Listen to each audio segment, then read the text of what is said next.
My current fiancé knows why I had it booked. It's my ex and her family that have a problem. There is a very popular venue in my city that you have to book a year and a half in advance, at least if you want a good date. I put down a non-refundable deposit on the venue about 1 year ago. My ex-fiancé had her heart set on that place and having her wedding pictures done there. I would have done anything to please her. She did not reciprocate. In fact, she banged her ex about a month after I put down the deposit. I tossed her and her stuff out of my house. I spoke with the venue and they would not return my deposit. Reasons don't matter. Non-refundable is non-refundable. I admit I was a little petty here, and I asked how long I had to put down the rest of the fee. I decided to wait until the last minute to cancel or even see if I could work with a wedding planner to transfer the date. As luck would have it, I ran into a woman I had briefly dated, and it just had not worked out due to her taking a job out of province. I asked her out for coffee, and we caught up. She had just moved back to her old company. She is an only child, and she hated being far away from her parents. She actually got a bigger raise by leaving her employer, moving to New Brunswick for 2 years, and then coming back than she would have if she had just stayed local. It was such an easy conversation, we basically started dating immediately. I was 100% honest and told her that I had just dumped my ex about 2 months earlier, and why. She said she understood and that she had thought about me a fair bit while she was gone. Long story short, she is who I belong with. Her parents like me, my parents love her. She isn't perfect, and I am far from it myself, but both of us are willing to talk stuff out and compromise. I asked her to marry me about 6 months in. She said yes. Obviously, she brought up the venue in question since she too has always dreamed about getting married there. She said she didn't want to wait until 2025 to get married. I jokingly mentioned that I already had a reservation for that venue for next June if she wanted a spring wedding. She kind of freaked out for a second because she thought I had booked it when we started dating. I explained why I had that reservation, and she calmed down. The next day she approached me and asked if we could go look at the venue together. We invited our moms, and we went for lunch and a tour of the venue. All 3 of them were crazy for it. We are getting married next June, on the date and at the place where I was planning to marry my ex. We did tell our parents, but only them. My ex found out about my engagement. We still have mutuals. She lost it. She started to contact me about how I'm trying to hurt her by doing this, and how I'm so petty. I block her on anything she contacts me from. I talked to my fiancé, and we agreed to get married elsewhere if my ex bought the deposit off of me. We met her for coffee and offered to let her buy the deposit. It is a substantial amount, and I was originally going to be out of pocket. We figure if she really doesn't want us to get married there, then she can bite the bullet and pay the deposit, and after that it's not our problem. She refused. She said that I put down the deposit, so it was my problem. I agreed, told her that we would be having security there and to leave us alone. She has been having a breakdown ever since. She is constantly on social media bitching about it. It has no effect on us, but some of our mutual friends have said that it's a weenie move. She has threatened to cut off anyone who comes to the wedding. I told everyone that I fully appreciated their position and would, of course, accept their RSVP in the negative. Am I the idiot? Now, for a few comments before the update. Comment 1. You know what a thoughtless move is? Sleeping with your ex right before you are to be married. Hire security. Enjoy your wedding. Never look back. Edit. Also, not the idiot. Comment 2. Not the idiot. Your ex lost any and all rights to complain or have input on this situation when she cheated. Sounds like karma to me. Congrats on your engagement. Now, for the update. A lot has happened since I last shared my story. The past 3 months have been a mix of excitement, stress, and unexpected turns. My fiancé and I were deep into wedding planning, and things were moving along smoothly. Our families were supportive, and we were both looking forward to our big day at the venue I had originally booked for my ex. The wedding planning was going well, and we were ticking things off our list one by one. We had tastings, picked out flowers, and even had a few sessions of premarital counseling to make sure we were on the same page about everything. It felt good to be proactive about our relationship. Our parents were getting along famously, which was a relief. My mom and her mom were like 2 peas in a pod, planning and plotting for the wedding as if they were the ones getting married. It was adorable, really. My dad and her dad bonded over golf and would disappear for hours on the weekends. It was nice to see our families blending so well. But as the wedding date approached, the tension with my ex didn't subside. She continued her social media tirades, and it was starting to wear on some of our mutual friends. A couple of them reached out to me privately, expressing their discomfort with the situation. They felt caught in the middle and didn't want to pick sides. I reassured them that I understood and that there were no hard feelings if they decided not to attend the wedding. Then, about a month before the wedding, my ex's antics escalated. She started showing up at places she knew my fiancé and I would be. It was creepy, to say the least. We considered getting a restraining order but decided to wait it out, hoping she'd lose interest. The stress of it all started to take a toll on my relationship with my fiancé. We began to argue more frequently, mostly about how to handle my ex. She felt I wasn't doing enough to protect our peace, and I felt like she wasn't seeing how much I was trying to keep the situation from escalating. 2 weeks before the wedding, my ex did something that none of us expected. She showed up at my parents' house, in tears, apologizing for her behavior. She told them she was seeking therapy and that she realized how much she had hurt me and how inappropriate her actions had been. My parents, being the kind-hearted people they are, listened and forgave her. They even invited her in for coffee. When they told me about her visit, I was skeptical. It felt like another manipulation tactic, but my fiancé saw it differently. She thought it was a genuine attempt at making amends and suggested we give her the benefit of the doubt. This caused another argument, and things between us were tense for days. The week of the wedding arrived, and the air was thick with anxiety. My fiancé and I were barely speaking, and I was starting to worry that we might not make it down the aisle. But then, 2 days before the wedding, my ex reached out to me directly. She asked to meet, and against my better judgment, I agreed. We sat down in a public park, and she apologized again. She told me she had been in a dark place, and that seeing me move on so quickly with someone else had been a shock. She admitted that her actions were out of line, and that she truly wanted me to be happy. She even had a letter from her therapist confirming her treatment. I went home that night feeling a mix of emotions. I was relieved that my ex seemed to be getting the help she needed, but I was also angry that it took her this long to come to her senses. I shared the conversation with my fiancé, and we had a long, heartfelt talk. We both cried and apologized for the distance that had grown between us. We reaffirmed our love and commitment to each other, and it felt like a weight had been lifted. The wedding day arrived, and it was beautiful. The venue looked even better than I had imagined, and as I watched my bride walk down the aisle, I knew that everything we had been through was worth it.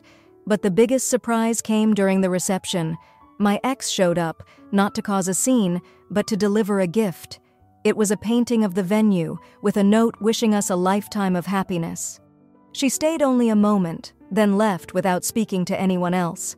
It was a strange twist, but it brought closure to a chapter of my life that I was ready to close. My wife and I danced the night away, surrounded by friends and family who chose to be there for us.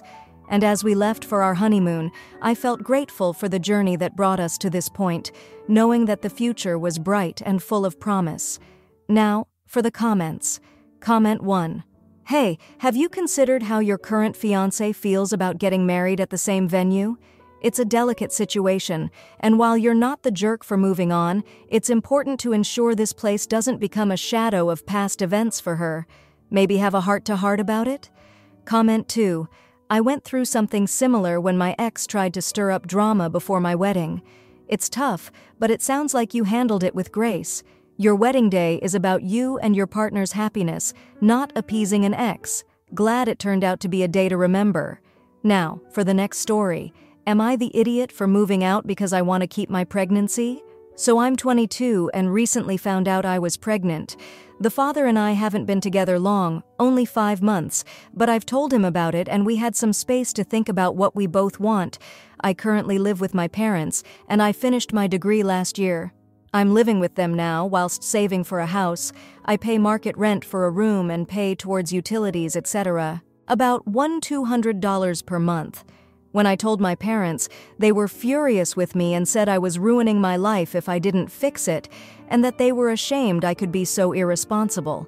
They had me when my mom was 36 and my dad was 40, and had my younger sister at 40 and 44, so I knew they wouldn't like that I was a lot younger.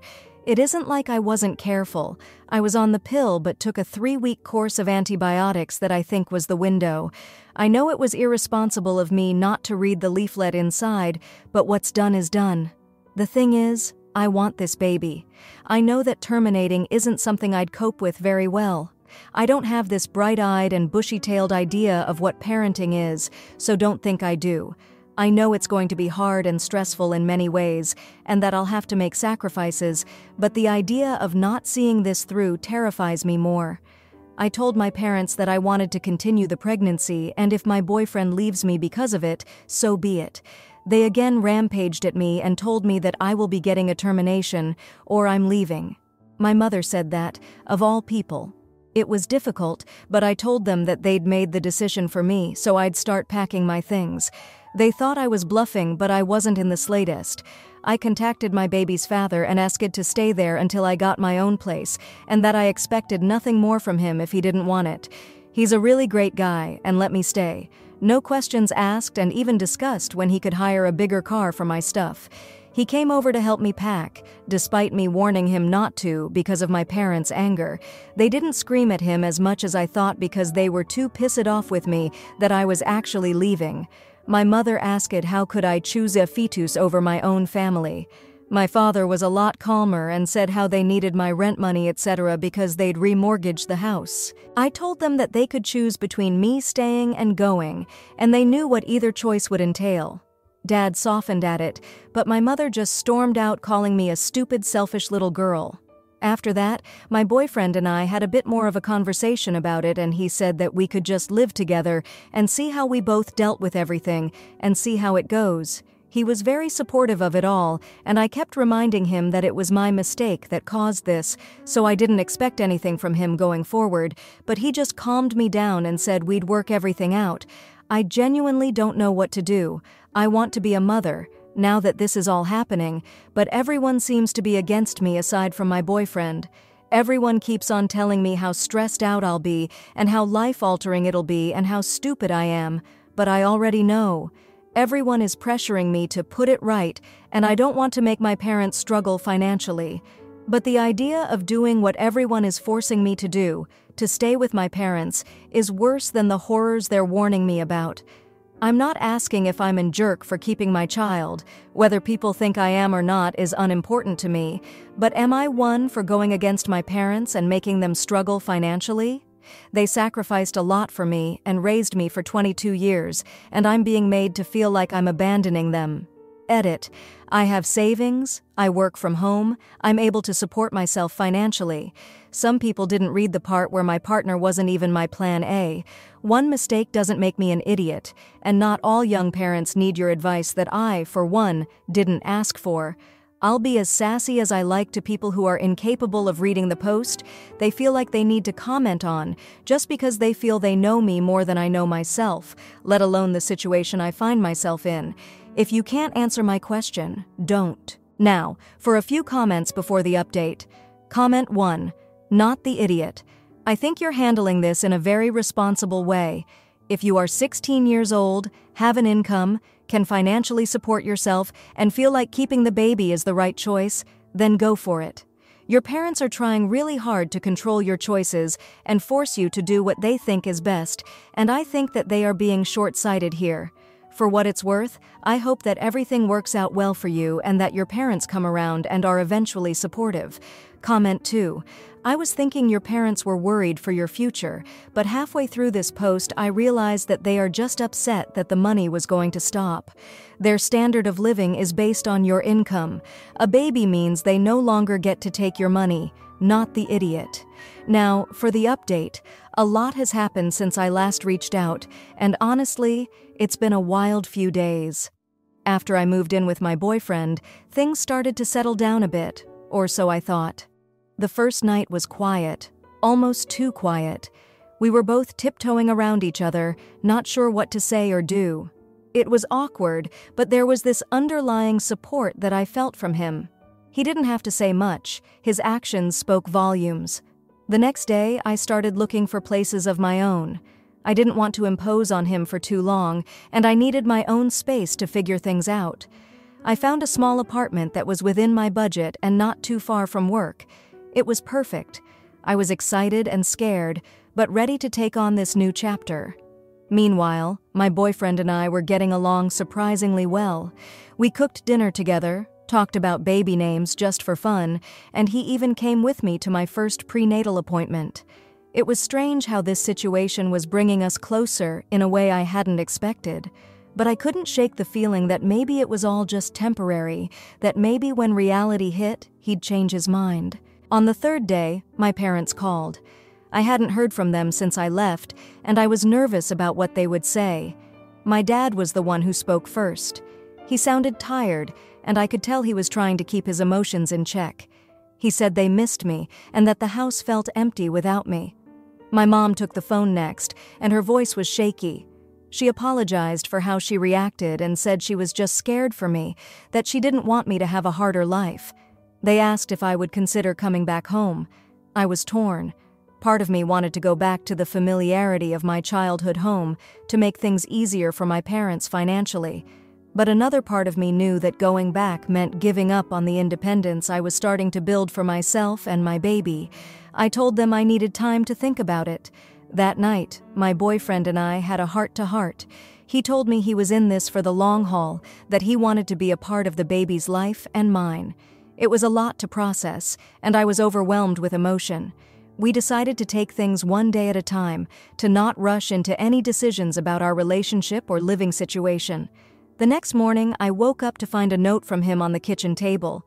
He had gone to work early, but he left me a message saying he'd support whatever decision I made, whether it was moving into my new apartment or going back to my parents' house. He just wanted me to be happy. So here I am, sitting in this half-empty room, surrounded by boxes, trying to decide what my next move should be. I have the support of my boyfriend, a tentative olive branch from my parents, and a future that's both terrifying and exciting. I'm not sure what I'll do, but I know that whatever I choose, it won't be easy. And as I sit here, I can't help but wonder if I'm ready for what's to come, if I'm strong enough to handle the challenges ahead. It's a decision that could change everything, and I'm the only one who can make it. Now, for the comments. Comment 1. Oh, honey, I've been in those shoes. When I got pregnant, my folks were livid. They gave me the same ultimatum. It's a tough spot, but I moved out and it was the best decision for me and my little one. Your life, your choice. Hang in there. Comment 2. You're brave for standing your ground. It's not easy to face parents' disappointment.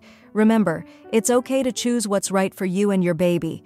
Your parents' financial situation isn't your responsibility. Keep communicating with your boyfriend and build that support system. You've got this. If you liked this video, you'll probably like these too. Also, while you're here, please consider subscribing. It's your support that keeps this channel alive and allows me to make better and longer videos. Have a great day.